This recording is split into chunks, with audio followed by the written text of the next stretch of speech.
O Senhor esteja convosco. Ele está no meio de nós. Proclamação do Evangelho de Jesus Cristo segundo João. Glória a vós, Senhor. Naquele tempo havia um doente, Lázaro, que era de Betânia, povoado de Maria e de Marta, sua irmã. Maria era aquela que ungira o Senhor com perfume e enxugara os pés dele com seus cabelos. O irmão dela, Lázaro, é quem estava doente. As irmãs mandaram então dizer a Jesus: Senhor, aquele que amas está doente. Ouvindo isto, Jesus disse: esta doença não leva à morte, ela serve para a glória de Deus, para que o Filho de Deus seja glorificado por ela. Jesus era muito amigo de Marta, de sua irmã Maria e de Lázaro. Quando ouviu que este estava doente, Jesus ficou ainda 2 dias no lugar onde se encontrava. Então disse aos discípulos: vamos de novo à Judeia. Os discípulos disseram-lhe: Mestre, ainda há pouco os judeus queriam apedrejar-te, e agora vais outra vez para lá? Jesus respondeu: o dia não tem 12 horas? Se alguém caminha de dia, não tropeça, porque vê a luz deste mundo. Mas se alguém caminha de noite, tropeça, porque lhe falta a luz. Depois acrescentou: o nosso amigo Lázaro dorme, mas eu vou acordá-lo. Os discípulos disseram: Senhor, se ele dorme, vai ficar bom. Jesus falava da morte de Lázaro, mas os discípulos pensaram que falasse do sono mesmo. Então Jesus disse abertamente: Lázaro está morto. Mas por causa de vós, alegro-me por não ter estado lá, para que creais. Mas vamos para junto dele. Então Tomé, cujo nome significa gêmeo, disse aos companheiros: vamos nós também para morrermos com ele. Quando Jesus chegou, encontrou Lázaro sepultado havia 4 dias. Betânia ficava a uns 3 quilômetros de Jerusalém. Muitos judeus tinham vindo à casa de Marta e Maria para as consolar por causa do irmão. Quando Marta soube que Jesus tinha chegado, foi ao encontro dele. Maria ficou sentada em casa. Então Marta disse a Jesus: Senhor, se tivesses estado aqui, meu irmão não teria morrido. Mas mesmo assim, eu sei que o que pedires a Deus, Ele tu concederá. Respondeu-lhe Jesus: teu irmão ressuscitará. Disse Marta: eu sei que ele ressuscitará na ressurreição, no último dia. Então Jesus disse: eu sou a ressurreição e a vida. Quem crê em mim, mesmo que morra, viverá. E todo aquele que vive e crê em mim não morrerá jamais. Crês isto? Respondeu ela: sim, Senhor. Eu creio firmemente que tu és o Messias, o Filho de Deus, que devia vir ao mundo. Depois de ter dito isto, ela foi chamar a sua irmã Maria, dizendo baixinho: o mestre está aí e te chama. Quando Maria ouviu isso, levantou-se depressa e foi ao encontro de Jesus. Jesus estava ainda fora do povoado, no mesmo lugar onde Marta se tinha encontrado com ele. Os judeus que estavam em casa consolando-a, quando a viram levantar-se depressa e sair, foram atrás dela, pensando que fosse ao túmulo para ali chorar. Indo para o lugar onde estava Jesus, quando o viu, caiu de joelhos diante dele e disse-lhe: Senhor, Se tivesses estado aqui, o meu irmão não teria morrido. Quando Jesus a viu chorar, e também os que estavam com ela, estremeceu interiormente e ficou profundamente comovido e perguntou: onde o colocastes? Responderam: vem ver, Senhor. E Jesus chorou. Então os judeus disseram: vede como ele o amava. Alguns deles, porém, diziam: este que abriu os olhos ao cego, não podia também ter feito com que Lázaro não morresse? De novo, Jesus ficou interiormente comovido. Chegou ao túmulo. Era uma caverna fechada com uma pedra. Disse Jesus: tirai a pedra. Marta, a irmã do morto, interveio: Senhor, já cheira mal, está morto há 4 dias. Jesus lhe respondeu: não te disse que, se creres, verás a glória de Deus? Tiraram então a pedra. Jesus levantou os olhos para o alto e disse: Pai, eu te dou graças porque me ouviste. Eu sei que sempre me escutas, mas digo isso por causa do povo que me rodeia, para que creia que tu me enviaste. Tendo dito isto, exclamou com voz forte: Lázaro, vem para fora. O morto saiu, atado de mãos e pés com os lençóis mortuários, e o rosto coberto com pano. Então Jesus lhes disse: desatai-o e deixai-o caminhar. Então muitos dos judeus que tinham ido à casa de Maria e viram o que Jesus fizera, creram nele. Palavra da salvação. Glória a vós, Senhor. Queridos irmãos, queridas irmãs, você que nos acompanha por nossas redes sociais nas quais nós vamos dialogando e vamos trocando ideias e, sobretudo, rezando uns pelos outros. Nós chegamos à 5ª semana, ao 5º domingo da Quaresma, esse grande retiro que nos é favorável para contemplarmos o sofrimento, a morte, mas sobretudo a ressurreição do Senhor. A Quaresma também nos ajuda a entendermos a quem nós seguimos, em quem nós depositamos nossa confiança. É muito importante percebermos que nós não falamos da cruz pela cruz, que nós não somos uma religião que elogia o sofrimento, fazendo entender que essa é a grande expressão de fé.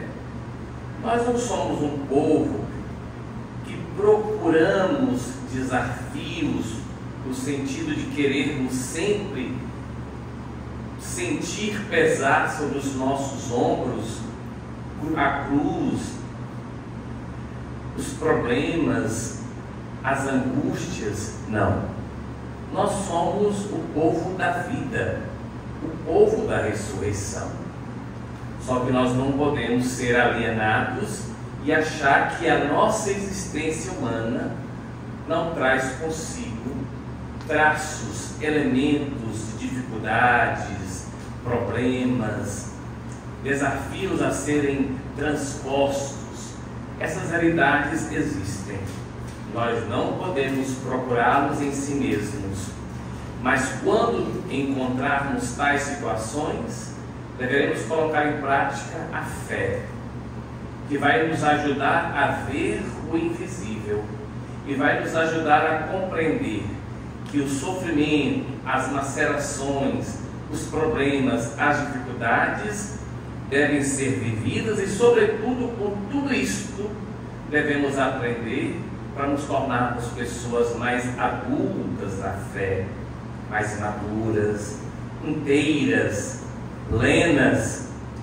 Nesse sentido que os textos sagrados que nos foram oferecidos ao longo da semana, ao longo da quaresma e também nessa semana, nos ajudam a entender que, sim, o Senhor vem ao nosso encontro para que nele tenhamos a graça de sair do mundo da morte e contemplar a beleza do mundo da vida.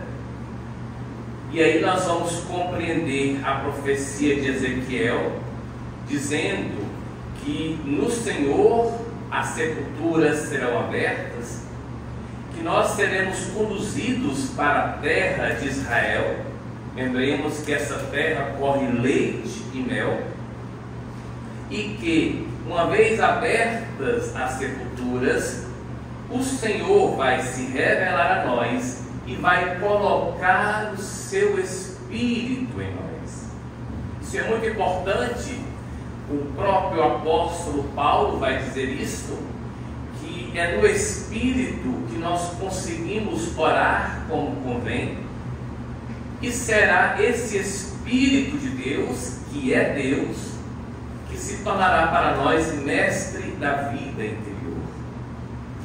Assim como nós nos alimentamos, os alimentos que chegam à nossa mesa, nessa grande cadeia de interdependência, desde aquela pessoa lá nos campos, fazendo todo o processo da agricultura, até chegar à nossa mesa, passando por supermercados, etc., nós também precisamos, nós também somos dependentes deste Espírito para proclamarmos o senhorio de Deus e, em especial, para renovarmos a nossa crença de que o nosso Deus é o Deus do impossível. Assim sendo, irmãs e irmãos, o Salmo 129, nas antigas versões Salmo 130, vem nos ajudar a clamar a Deus do profundo de nós. Este salmo, conhecido como De Profundis, vai dizer justamente no seu primeiro versículo: das profundezas eu clamo a vós, Senhor, escutai a minha voz. Quais profundezas são essas? O nosso ser, as realidades mais íntimas que possuímos, aqueles momentos nos quais nos sentimos sozinhos, aqueles instantes nos quais nos vemos como que numa sepultura, sem contemplar a luz, sem espaço, vivendo o processo da angústia e às vezes até mesmo o desespero. É de lá que nós devemos sempre clamar a Deus. Das profundezas eu clamo a vós, Senhor, escutai a minha voz. E o salmista ainda consegue nos ajudar a entender que o Senhor esteja bem atento ao clamor da nossa prece. E o salmista entende que se Deus for levar em conta nossos pecados, quem haverá de subsistir? Mas nele e em Deus se encontra o perdão, nele eu temo e nele eu espero. E por isso no Senhor ponho a minha esperança. Meus irmãos e minhas irmãs aqui presentes, a você que nos acompanha pelas redes sociais, este é o exercício que devemos fazer: esperar no Senhor, confiar em Deus, depositar nele a nossa confiança, mesmo quando o espírito do tempo, quando o espírito do mal nos faz acreditar que Deus tem limites quanto à nossa existência. Não, meus irmãos, não, minhas irmãs. Deus não tem limites para entrar no profundo de seu ser, com sua luz e seu amor, dissipar nossas trevas. Porém, Deus respeita a nossa liberdade. Daí que no Espírito nós devemos pedir a Deus a coragem de romper nosso respeito humano, romper as tentações tantas para nos abrir a Ele e para que Ele adentre o nosso ser, dissipando trevas, afugentando espíritos que muitas vezes nos amarram em tempos de desespero. O Senhor é calmaria, o Senhor é paz. E é nesse Senhor que ressuscitou, que deu a vida, que nós vamos entendendo São Paulo aos Romanos, no seu capítulo 8, dizendo que esse Espírito mora em nós, Ele é o mestre da nossa vida interior, e que é esse Espírito que vai iluminando nossa consciência e nos ajudando a viver não segundo a carne, mas segundo o Espírito. Queridos irmãos e irmãs, isso aqui é um exercício, pois até no último instante da nossa vida estaremos aprendendo. E por que eu digo exercício? Porque a nossa vida é um exercitar-se em Deus. Nós não podemos nos achar que estamos prontos, nós não podemos alimentar a ideia de que eu sou perfeito, que eu sou melhor do que os outros. Não, somos todos aprendizes. O mestre é Ele, e como bom mestre, Ele tem paciência comigo e contigo. Assim, também nós precisamos exercitar a paciência com Deus e com os outros, e dia após dia ir aprendendo a sair das sepulturas e a viver no Deus da vida. Chegamos ao Evangelho segundo João, nesse capítulo 11, nesses 45 versículos. Nós estamos vendo que aqui a sétima manifestação ou a sétima revelação de Jesus no Evangelho de São João. Por que Jesus, por 7 vezes antes de encontrar a cruz, o que ele se revela? Para que nós não percamos a esperança. Lembremos-nos que na cultura judaica, na cultura semita de um modo geral, o texto sagrado não é para ser lido, mas é para ser ouvido.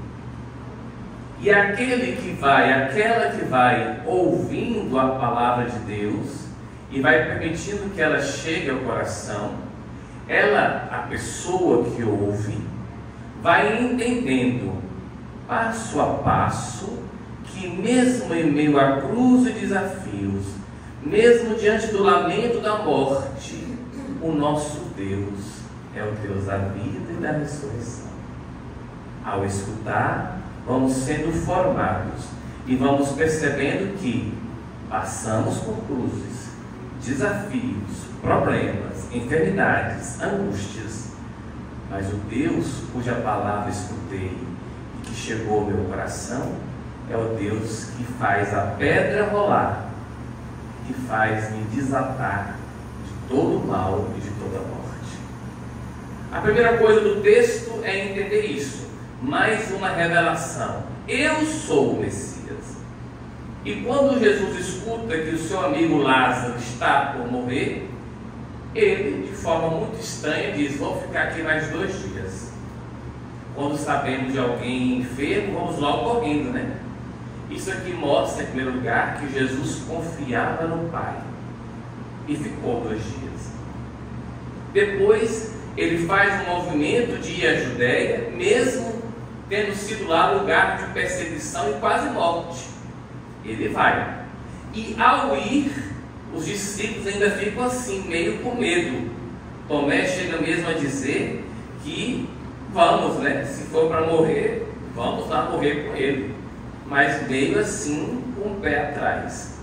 Quando chega, é bom notarmos que por 2 vezes, dentro dos 45 versículos, diz lá que Lázaro já havia sepultado quantos dias? Há 4 dias. Isso aqui é muito importante. Isso vai nos fazer compreender o porquê que Jesus tinha que ressuscitar no 3º dia. Para o judeu, depois de 4 dias, não tinha como, não tinha mais jeito. morreu, morrido. Não tinha mais esperanças. Quando Jesus chega, Lázaro já tinha 4 dias. Depois Marta vai dizer: Senhor, ele já está lá há 4 dias, inclusive cheira mal. Quem é Jesus?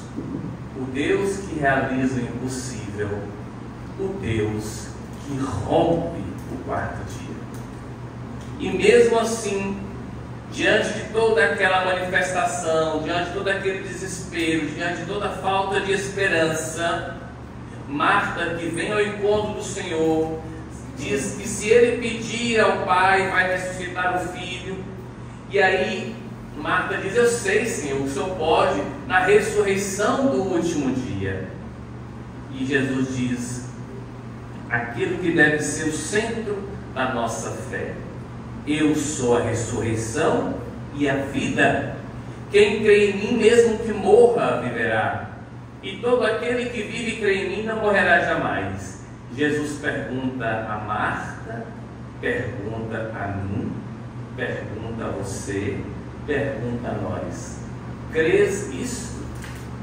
Nós cremos que Ele ressuscita? Nós cremos que Ele é o Deus da vida? E aí o interessante que em Mateus, Marcos e Lucas, quem proclama que Jesus é o Messias é Pedro. Aqui em São João não, é uma mulher. Olha que lindo, né? É uma mulher, Marta, quem vai dizer: sim, Senhor, eu creio firmemente que Tu és o Messias, o Filho de Deus, que devia vir ao mundo.